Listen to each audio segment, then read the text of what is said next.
नमस्कार दोस्तों, स्वागत है आपका अपने चैनल स्टडी अड्डा में। तो दोस्तों देखिए, हमने कल एक वीडियो बनाई थी जिसके अंदर यह बताया था कि जब 2017 से 19 के बीच में जो एनआईएस से डीएलएड कराया गया था, तो उस समय सरकार ने कुछ नियम एंड कानून बनाए थे जिनके अनुसार डीएलएड किया जाना था। और जिन बच्चों ने नियमों के खिलाफ जाकर डीएलएड किया है, फाइनली आज क्या है, उन बच्चों के ऊपर कार्यवाही हो चुकी है। उस कार्यवाही में ये हुआ है कि जिन बच्चों ने नियमों के खिलाफ जाकर डीएलएड किया था और उनका 6 काउंसलिंग में नंबर भी आ चुका था और फिर जाकर उन्होंने नियुक्तियां भी ले ली थी, फाइनली आज क्या हुआ है कि उन अभ्यर्थियों की जो नियुक्तियां हैं वो रद्द कर दी गई हैं। जैसा कि ये जो लेटर मैं आपको इस वीडियो में दिखाऊंगा कि ये कौन सा लेटर है, किस जिले ने ये नोटिस जारी किया है और किन अभ्यर्थियों की नियुक्तियां रद्द की गई हैं। जैसा आप देखेंगे इस वीडियो में कि एनआईओएस डीएलएड अभ्यर्थियों की नियुक्तियां हुई रद्द। नियमों को ताक पर रखकर किया डीएलएड, कि नियमों को ताक पर रखकर उन्होंने डीएलएड किया था और उन अभ्यर्थियों की अब नियुक्तियां रद्द हो गई हैं। इस खबर को सुनकर जितने भी एनएस के डीएलएड अभ्यर्थी हैं उनमें हड़कंप मच चुका है। क्या बीएड के बाद डीएलएड करना गलत है? कि भी अगर जिन बच्चों ने पहले बीएड किया था फिर उन्होंने एनएस से डीएलएड किया है, तो भाई क्या ये गलत है? क्या सिर्फ ये एनएस के परिप्रेक्ष्य में ही है या अदर परिप्रेक्ष्य में भी हम देखते हैं तो क्या बीएड के बाद डीएलएड करना गलत है?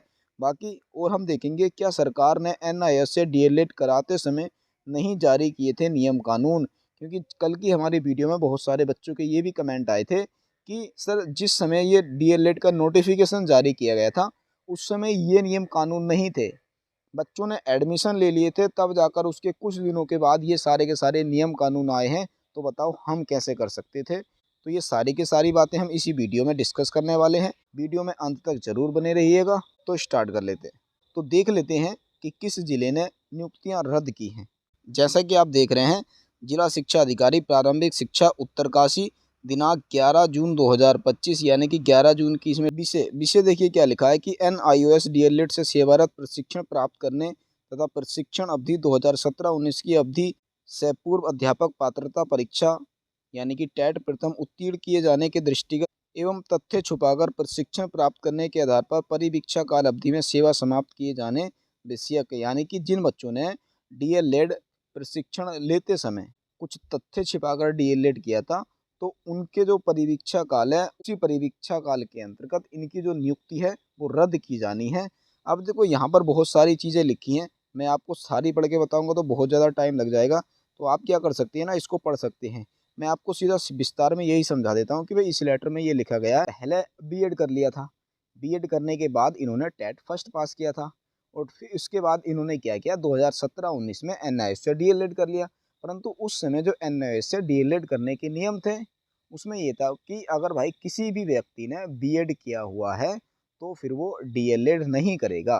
परंतु इन्होंने क्या था, उस समय डीएलएड कर लिया था और फाइनली अंत में जाकर आज इनकी सिलेक्शन भी हो गया था।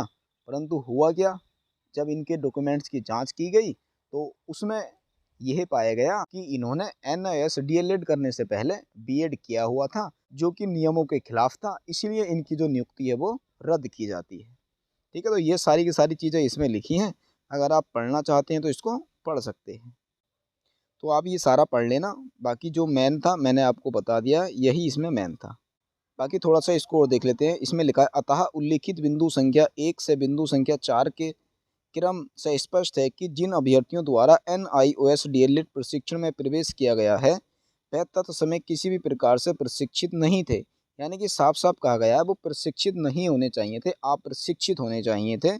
यदि आप पूर्व से बीएड प्रशिक्षण प्राप्त थे तो आपके द्वारा प्राथमिक शिक्षा में 6 माह का एक सेतु पाठ्यक्रम ब्रिज कोर्स किया जाना चाहिए था, किंतु आप द्वारा तथ्यों को छिपाकर एनआईओएस डीएलएड में प्रवेश प्राप्त किया गया। यानी कि यहाँ पर साफ किया गया है कि भाई ये जो पर्सन है, अगर ये बीएड वाले पर्सन थे तो इनके लिए तो डीएलएड था ही नहीं, इनको 6 महीने का ब्रिज कोर्स करना चाहिए था। परंतु इन्होंने क्या किया, कुछ तथ्यों को छिपाया कि भाई इन्होंने बीएड नहीं किया है, ये जानकारी वहाँ पर नहीं थी और फिर इन्होंने क्या कर लिया, डीएलएड में प्रवेश ले लिया। फिर लिखा है कि आपके द्वारा एनआईओएस डीएलएड प्रशिक्षण में प्रवेशित होने से पूर्व किसी प्रकार से प्रशिक्षित न होने अथवा योग्यता के आधार पर अध्यापक पात्रता परीक्षा में सम्मिलित होने एवं प्रमाण पत्र प्राप्त करने के आधार पर परिवीक्षा अवधि में आप द्वारा उपलब्ध कराए गए अभिलेखों का गहन परीक्षण किए जाने के उपरांत आपकी नियुक्ति यानी कि अभ्यर्थन तत्काल प्रभार से निरस्त किया जाता है। ठीक है, यानी कि इनका जो अभ्यर्थन है, नियुक्ति है, वो आज जाकर रद्द हो चुकी है, क्योंकि इसमें साफ साफ यह कह दिया गया है कि उस समय जब बीएड वालों के लिए डीएलएड था ही नहीं, और आपने क्या किया है, अब जो फॉर्म भरा था उसमें आपने टेट फर्स्ट लगाया है जो कि पुराना है। तो इसका मतलब ये है कि आपने कुछ तथ्यों को छिपाकर डीएलएड में प्रवेश लिया है, इसलिए आपका ये जो अभ्यर्थन है वो निरस्त किया जाता है। अब बहुत सारे अभ्यर्थी हमसे ये पूछेंगे कि सरकार ने क्या किया था जब एनओएस से डीएलएड कराया था, तो उस समय इन्होंने कुछ नियम कानून जारी नहीं किए थे। तो देखो, ये कल वीडियो में मैंने आपको बता दिए हैं कि वो नियम कानून तो जारी किए थे, परंतु कुछ अभ्यर्थी बोल रहे थे कि ये बाद में जारी किए थे।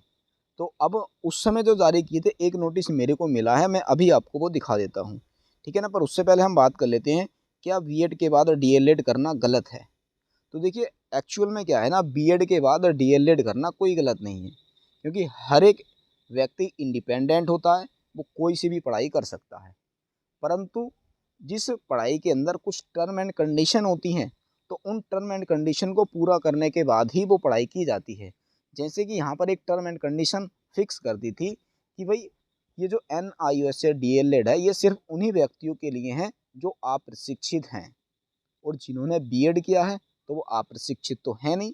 इसका मतलब NIOS से जो डीएलएड था वो बीएड वालों अभ्यर्थियों के लिए नहीं था, यह सिर्फ अप्रशिक्षित अभ्यर्थियों के लिए ही था।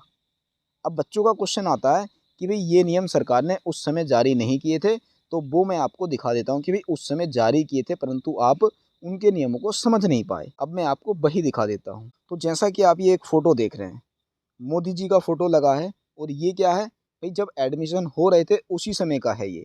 ठीक है, अगर मैं इसको जूम करके देखता हूँ तो देखो, आप देखना, इसमें लिखा है कि राष्ट्रीय मुक्त विद्यालय शिक्षा संस्थान मानव संसाधन विकास मंत्रालय भारत सरकार के अंतर्गत एक स्वायत्त संस्था। अप्रशिक्षित शिक्षकों को प्रारंभिक शिक्षा में डिप्लोमा डीएलएड लेने का आखिरी मौका, यानी कि अप्रशिक्षित शिक्षकों को, आपने इस लाइन को देखना है, अप्रशिक्षित शिक्षकों को। तो जो लोग ये बोल रहे हैं ना कि उस समय सरकार ने ये नियम जारी नहीं किए थे, तो भाई यहाँ पर हेडलाइन में ही ये लिखा है कि अप्रशिक्षित शिक्षकों को। और अप्रशिक्षित शिक्षक कौन होते हैं, ये आप खुद ही बताइए, बीएड किए हुए होते हैं या फिर बिना बीएड वाले होते हैं? भाई, अगर बीएड किए हुए अप्रशिक्षित है तो आप सारे टीचर ही बनने जा रहे हैं, तो आप खुद ही सोच लो कि आपकी कैसी मेंटेलिटी है। ठीक है, तो ये सारी चीज़ें मैंने आपको दिखा दी हैं, बाकी आप इसको पूरा पढ़ना चाहते हैं तो पूरा पढ़ सकते हैं। बस मैंने आपको यही अप्रशिक्षित शब्द दिखाना था, इसीलिए मैंने आपको ये फ़ोटो दिखाया है। बाकी इसके हो सकता है भी जो डिटेल्स वाले नियम थे वो बाद में जारी किए गए हों, क्योंकि उस बारे में मैं ज़्यादा जानता भी नहीं हूँ, क्योंकि हमने किया भी नहीं है और ना हमें इसके बारे में ज़्यादा नॉलेज है।